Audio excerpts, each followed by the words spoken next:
Headline edition, July 8, 1947. The Army Air Forces has announced that a flying disc has been found and is now in the possession of the Army. Army officers say the missile, found sometime last week, has been inspected at Roswell, New Mexico, and sent to Wright Field, Ohio, for further inspection.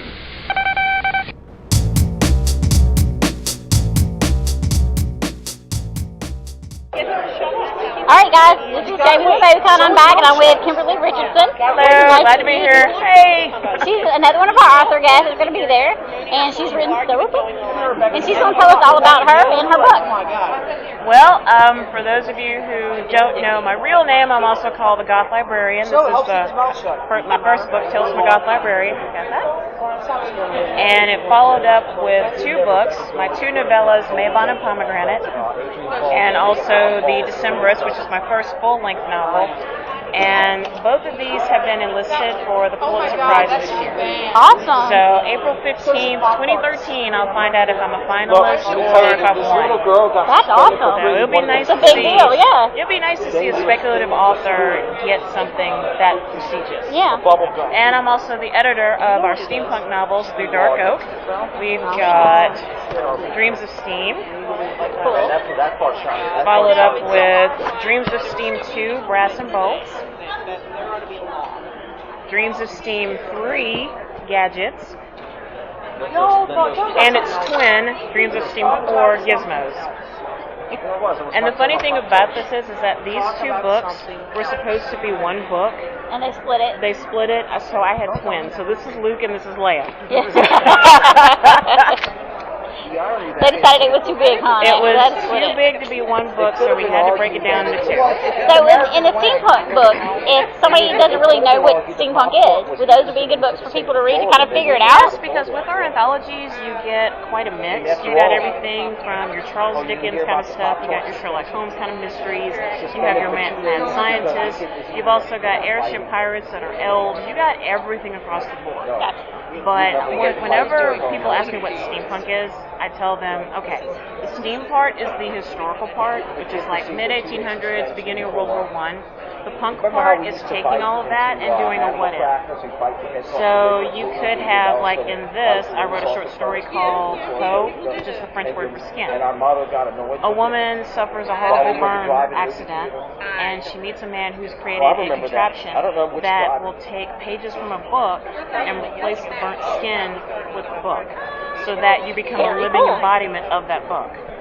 That's pretty awesome. That's steampunk.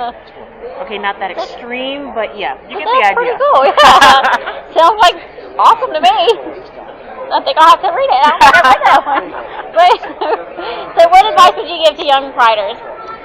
Never stop writing. Don't worry about if it's going to sell. Don't worry about if you're going to do a series. Just write. Don't worry about writer's block. If you come across a part where you're stuck in a corner, just start writing random stuff. And then eventually you'll get back on track. I love speaking with newbie authors who are trying to get out there. It's like, well, I don't know what to do. I'm like, do you have an idea in your head? Well, I've got several. Put them on paper. Type them out. Write them out. Submit it to short story anthologies. We have tons. In fact, right now this year, we've got 3 anthologies, one for pirates, one for steampunk superheroes, and one for werewolves. My favorite things. Werewolf pirates. Now, if you can combine all 3, can I have a werewolf pirate? A werewolf pirate. I'm going to have to write a story about a werewolf superhero. Yeah. But no, seriously, just never stop writing. Just write. Everybody has a story inside of it. Awesome, that's pretty cool. That's great advice. That's awesome. Alright, Kimberly, tell us something about you that most people don't know. A little bit about the real Kimberly. Alright, I'll tell you. One, I love to play World of Warcraft. Yes, I've been playing that for a couple of years now. I think I have like 10 different characters. So it's like I give each character a week. I'm like, okay, here we go. And you died again. Oh my gosh, really? I just resurrected you. What? But I love World of Warcraft. Let's see here. I'm a big SpongeBob fan. SpongeBob. I have the first 7 seasons on DVD, and I will watch them religiously. Do not call me when I'm watching SpongeBob. And what's cool is that I was a guest at Memphis Comic and Fantasy, which was last year, and we actually got Tom Kenny who's the voice of SpongeBob, to be a guest. And I got to shake his hand, and I said, "Can you say this one line? Hey, Gare, how about some leapfrog?" And he actually did it. So I didn't fangirl out too much, but there is a great photograph of me and him, and I'm like, I'm sitting next to SpongeBob. I'm sitting next to SpongeBob. That's awesome. Let's see what else. I'm a big tea drinker. Love my tea. Hot tea? Me too. I love hot tea. Got to have my green tea. In fact, a lot of these books were written on many cups of tea. Like, oh, I've got to have one. What do you mean coffee? Oh, yeah. No, I'd much rather have a hot tea. Yes. Some rose hip. Oh, and yeah. some Thai. We need to talk. Yeah. Let's see what else.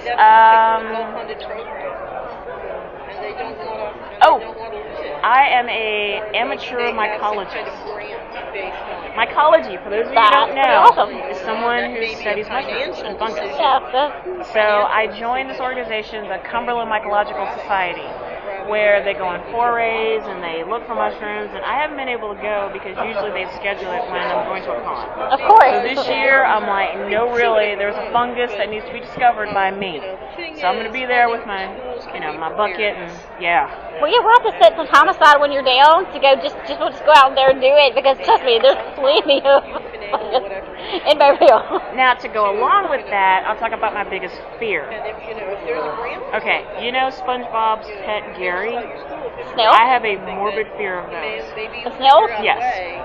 See, they're kind of slimy. I cannot stand them. My feet will actually turn in, and I'll start breathing rapidly, and I'm like, oh. My mother says, you can outwalk them. I'm like, that's not the point. It's the slime. It's the fact that they have slime all over the bottom. It's like somebody shot a booger out and said, that'll work. Yeah, it's like, I could definitely see why that would be a fear. I can see that. So anyway. I can see that. Absolutely see that. Alright. You're never going to interview me again. That's awesome. I love it. They may not let me do any more interviews, but that's great.